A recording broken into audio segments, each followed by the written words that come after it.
customers in India, it is a misconception that they only want cheap stuff. They always want good value for money products. Today, we have Chaitanya Ramalingegowda, who along with his co-founder Ankit Garg has built a 1,000 crore company by solving sleep.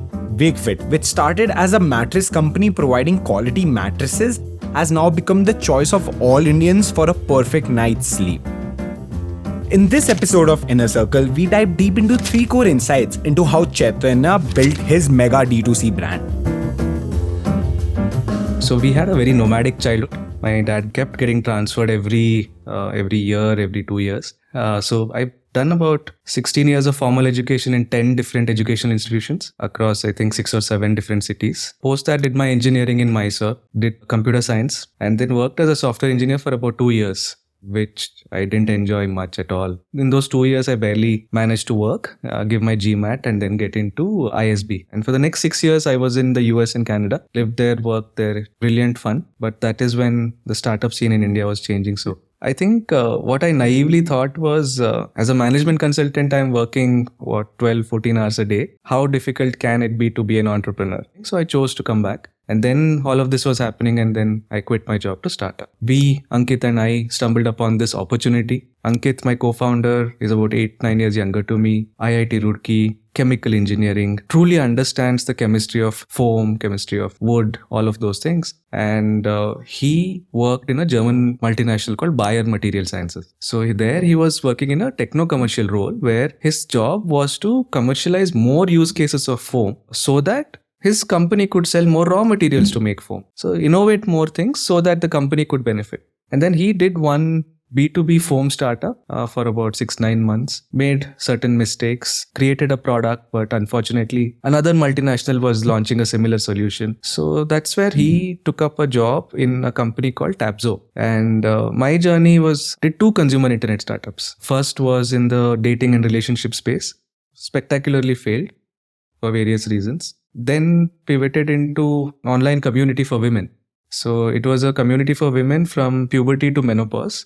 So this was my second startup, did that, built a community of over 1 million women. Again, failed due to various reasons, raised angel, couldn't get to Series A, shut it down and joined the same company that I referred to, Tabzo. And that's where Ankit and my paths crossed. How did you guys end up on Wakefit? Like what got you into this particular product? We used to have this chai point in the ground floor of IBC, and every evening 4:35 we used to come down for chai. At that time, one of the times we started talking about Ankit's interest in foam, and Casper in the US was starting up. About 6 months before us, Casper had started up, and they were starting to launch online, saying that mattresses can be stored online. Again, there was no aha moment. But then a few months later, Ankit was getting married. He found his current wife and they wanted to start planning for their wedding. He started setting up the home. Very clearly, when he went to the market to purchase a mattress and set up his home, there was a huge disconnect. He knew the cost of foam, he knew the cost of labor, and the selling price was what he discovered today. And then he spoke to me. And my hypothesis being an MBA was that, if there's such a big disconnect, the mattress companies must be making huge amount of profits. So as usual, went to the annual reports, dug out the numbers.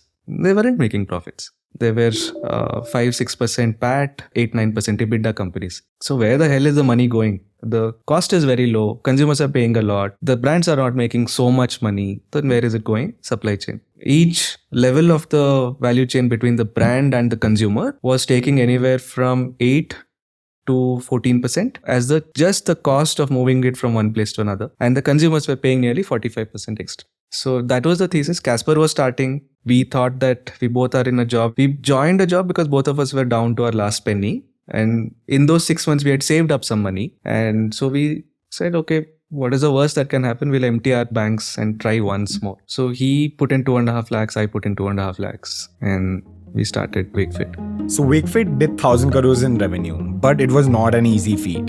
Very similar to how growing your career and business is not really easy. But here's the thing, the only way to make it happen is by understanding how your work can drive more and more revenue impact. This is exactly why we created the GrowthX Immersion program, where our members learn the A to Z of growth in just 4 weeks. You go from getting the right people to buy from you, so solving for customer acquisition, then you learn how to onboard and activate them.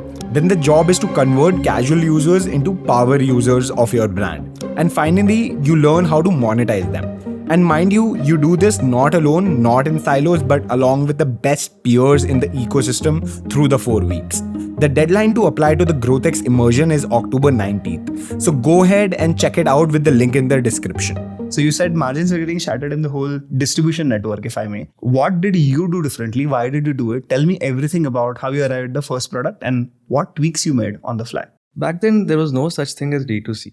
The only thing we knew was that if we have to make any money building a differentiated product, it had to be by cutting out these middlemen. And that should have to give you the unit economics for your business and savings for the consumer. Both had to be fulfilled for you to survive. And because it is a category which is not like FMCG where you purchase every single day, you also have to make money on the first transaction. And because we were failed entrepreneurs and we had lost literally every single thing, we didn't want to run a business where we would say we will do a land grab of consumers and we'll make money somewhere on the second, third or fourth transaction. That thesis didn't even come to our heads. So we said simple things, do a good product, try it out and see what happens. And when we started with a single third floor factory in Bomanahalli Signal. And the mattress factory was, imagine, 3,000 square feet, which is as much as a small apartment.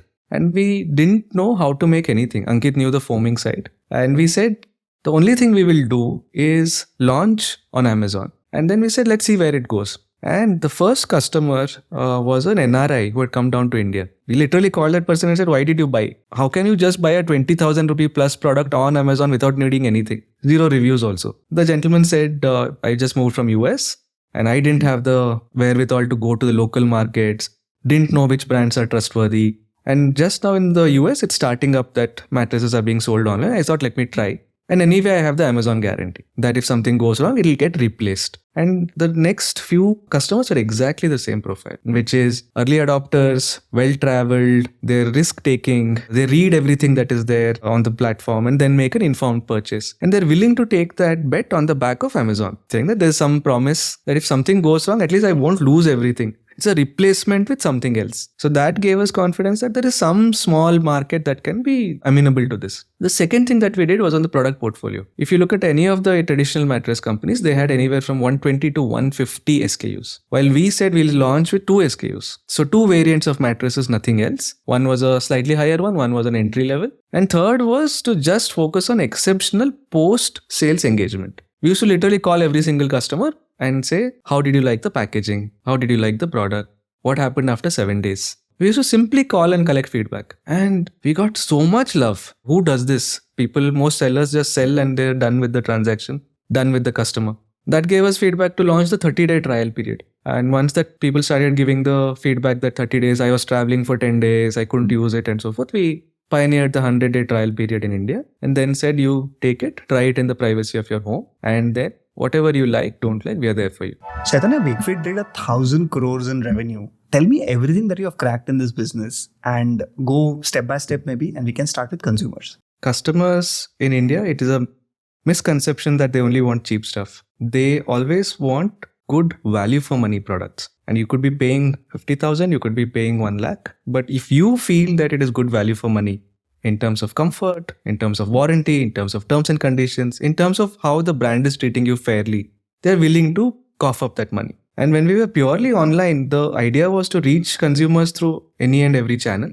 That is only digital because we weren't believers in offline back then. So we said, let us just go launch these products and iterate constantly. And so consumers completely told us what to do. I'll tell you, product extension has been because of consumers. When we launched only with mattresses. And when we started visiting consumer homes and talking to them what they liked, what they don't like, one thing came up that they said, see, I have a young baby and your product is good. I've now used it for 3-4 months. But within the first month, my baby peed on it. So that stain is there now on the mattress and I have to use the mattress for the next 10 years, but I don't like that stain. This is a feedback to you. I don't know how you're going to solve it, but this is what we are noticing. So then we came up with this product of mattress protectors and that gave us confidence to say, hey, from fitted mattress protectors, get into comforters to pillows to bed sheets to sleep accessories. Second realization on the same consumer side was in India, you cannot have one product market fit and enjoy the benefits of it for the next 3 to 5 years. The market of this paying propensity is fairly shallow. So once you achieve product market fit in one product category, which is every 18 to 24 months, you have to expand into adjacent categories. in order to have a larger share of wallet from the same trusting consumers. So that means PMF, then expanded, PMF, expanded, PMF, expanded. And this PMF can be in new products or new channels or new geographies. You have to keep expanding, and we will continue to do things in the home space as long as it fulfills this criteria that consumers should find this to be an exceptional product at a good price, a good price point. Now let's look at the product, right? Like to get to 1,000 crore, one thing that you said is get PMF and expand to categories so you can get more and more value, wallet share of the consumer. What on the product you need to crack? Like how does the journey look like for you for the first 20 crores, first 100 crores versus now at 1,000 plus crores? I think the unfair advantage sort of we had was Ankit, my co-founder. He is an amazing brain when it comes to products. So he is able to understand consumer white spaces and create products that fit them, and also iterate on the consumer feedback to improve whatever parameter that we choose to improve. Mattresses even today do not have BIS standards. So mattresses had a very bad reputation earlier because a lot of these local brands would do adulterated foam, and then when you slept on it, number one, you would not have comfort. Number two, it would sag or crack. And number three, it would start generating heat. So here we were thinking that there's no standards and there is no benchmarks. What do? We realized that foam in India has to survive across very, very different conditions. And the product has to work uniformly well across all of these for 10 to 15 years when we are giving warranty. So how do you do this? Is to put the foams through rigorous testing. So if you come to our factory, you have our lab where every foam batch, there's a sample taken and it goes through 9-point test. Then there is a bunch of roller tests. There is a heavy roller that goes back and forth on the foam 60,000 times, 70,000 times, which is basically trying to simulate what happens when we lie on a mattress and toss and turn. So you're simulating all of these things over thousands and thousands of cycles to replicate what happens to it in 10 years. And then it is taken into actual mattress making. So there is foam making, testing, mattress making, and then packaging and delivery. So he came up with all of these best technologies, and every batch goes through that to ensure that it works. And that became a holy grail. That, oh, if you've tested all of this, now we can comfortably give this warranty and sleep at peace at night. So we did this, and this enabled us to constantly iterate. So every time there is a bunch of consumer feedback that is accumulated, we iterate on the foam parameters once more, and we test out different permutations and combinations of different types of foam for different purposes, different springs, and then different fabrics for breathability, and then support that. And we also looked at world-class research, which essentially showed that good sleep meant 3 or 4 things, very simply. One is that your spine has to be in alignment. Second is that you should not have any blood flow impeding things on your material. Third thing that you have to do is manage the temperature of the mattress. So if your product can meet all of these things and have the 9-point rigorous test, then you're sorted. I want to know, if you had to start today in 2024 and you are a D2C founder and you know what you know since the last decade, which category would you build? Why would you build it? How would you build it? Jot me like a complete plan. Principle number 1 is, if you have a small ticket size product, having your own D2C channel becomes harder and harder. So you'll always be dependent on either marketplaces or offline distributors. Because for a small ticket size, 100, 200, 300, 500 rupees, people are not going to land up at your D2C website and then purchase it. So I would prefer it to be a large ticket size item. Second, I would prefer it to be a product where you can do full stack ownership. From research and development till distribution, if you can own it, the larger part of the value chain and profit pool that you can capture. So the more you give away and the more you behave like a technology company, the less of a profit pool you have. The third thing that I would think about is Wakefit has historically been a company built on volumes. The more I'm seeing India evolve, I feel there is a huge space in premium segment where volumes might be low, but value extraction per transaction opportunity is high and people are willing to pay for it. Fourth parameter that I would definitely consider is return rate should be low. It kills a business, and not just because EBITDA is bad or whatever, it kills the cash. Your inventory is stuck, then you get it back, then you're stuck with liquidating it or selling it as scrap. A whole bunch of supply chain issues come up because of that. So in the home space, premium to luxury range, online and offline, high craftsmanship, target people who are super well traveled. Not do one category at a time, but do the whole category at the same time, so that there is cross sell, is something that I would probably go down the path of. What have you learned as a founder, and what are some of the things that you reflect on saying, has been a core part of this journey, and these are some of the things that I've done well, not done well, and maybe reflect a little bit? I think the answer comes with 3 stakeholders. Stakeholder number 1 is customers. I think they are extremely brutal. Their expectations always keep rising. But at the same time, they're not bad people. They're not mean people. They're not trying to cause trouble to you. They are dealing with their own life. You are incidental to that.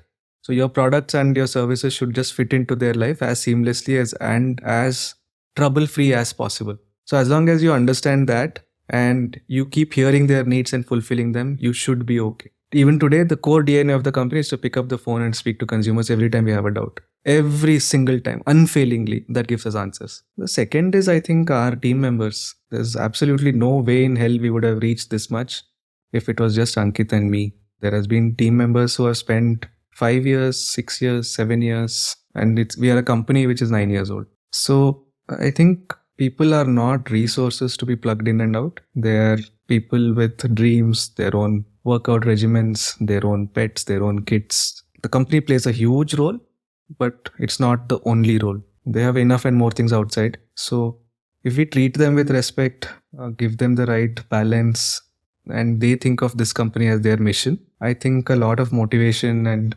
growth is taken care on its own. The third is, I think, our investors. And these are the people who took a bet on us when we were nobody. And it's our fiduciary responsibility to ensure that they get a return. I think there is 2,000 families' livelihoods. There's investors who have put money. It's grown beyond us. And today, Ankit, me, we were started this. We were fortunate to start this, but it's no longer us. There's so many stakeholders to think of when every decision is taken. So it should be fair to them. And it's a relationship, not a transaction. I cannot say I've taken their money, now let them go to hell, to investors. And there'll be a time when you need their support. And beyond Wakefit, I'm pretty sure the relationships will continue. That's how I like to build it. The team members, beyond Wakefit, there is a time if I leave Wakefit and I do something else with my life in future, I hope that the relationships that I've built here, they will continue to be in touch. It was a vision, but I hope that relationships are more personal also. So I think all 3 people together it's an infinite game. Can't treat them as transactions.